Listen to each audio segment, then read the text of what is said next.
For a question. I would be happy to yield to the senator from Illinois. I don't ask the senator to yield the floor, but I'd like to, through the chair, address the senator from Vermont.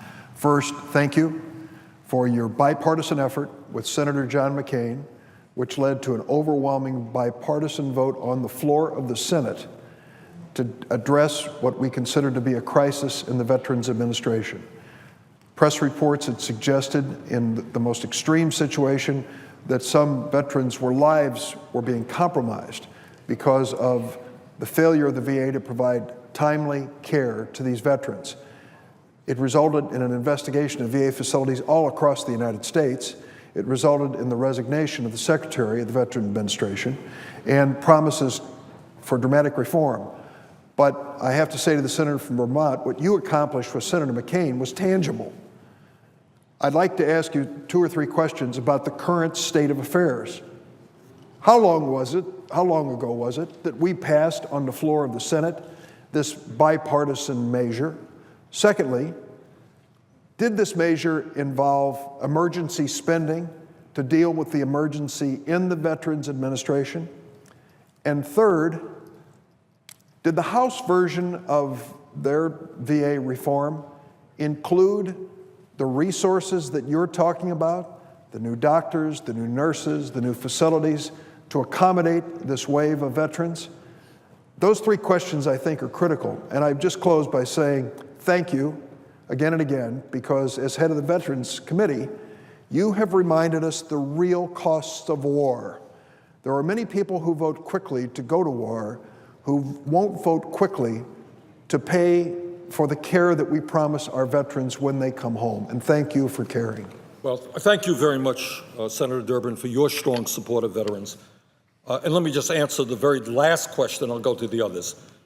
I think throughout the history of this country, not only in Iraq and Afghanistan, I think as a people we have underestimated the real cost of war.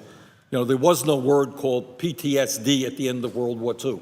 But anyone who thinks that men and women did not come home from that war suffering from that ailment would be very, very mistaken. So the cost of war is real, and it is not just missiles and tanks and guns. If this country means anything, we take care of all of those who served to the last day of their lives when they need that care. I don't have the date in front of me, but I think it was about 3 weeks ago when we passed that legislation, by a huge vote.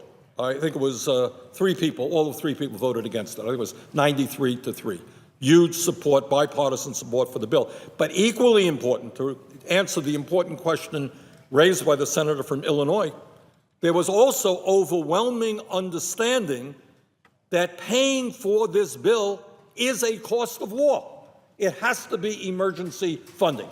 And in a strong bipartisan vote, the Senate said, yes, that is how we're going to pay for it. In terms of the House bill was a reasonable bill, but they did not go into the detail that we did in terms of how it will be paid. But the major point that I do want to make today, and I was just going to get that, and I appreciate the senator from Illinois for raising it. This bill is not going to be paid for by cutting education or food stamps. That ain't going to happen. That would be disrespectful. It ain't going to happen, first of all, because it's not going to happen. And second of all, it would be grossly disrespectful to the veterans of this country. The veterans of this country need help. They need help now. This legislation must be passed as soon as possible. And it must be passed in terms of emergency funding. This is a cost of war. I would ask my friend from Illinois, the whip, can he recall about what kind of programs were offset and what kind of taxes were raised to pay for the wars in Iraq and Afghanistan? Through the chair, I would address the senator without asking him to yield the floor and say this. When we decided to embark on the invasion of Iraq and the invasion of Afghanistan, it was with at least the understanding of the president, then President Bush, that these would be costs that would be added to the deficit of the United States. We would not be paying as we fought. We would be waging the war, spending the money necessary to wage it successfully, and we would deal with the cost of it at a later moment in time.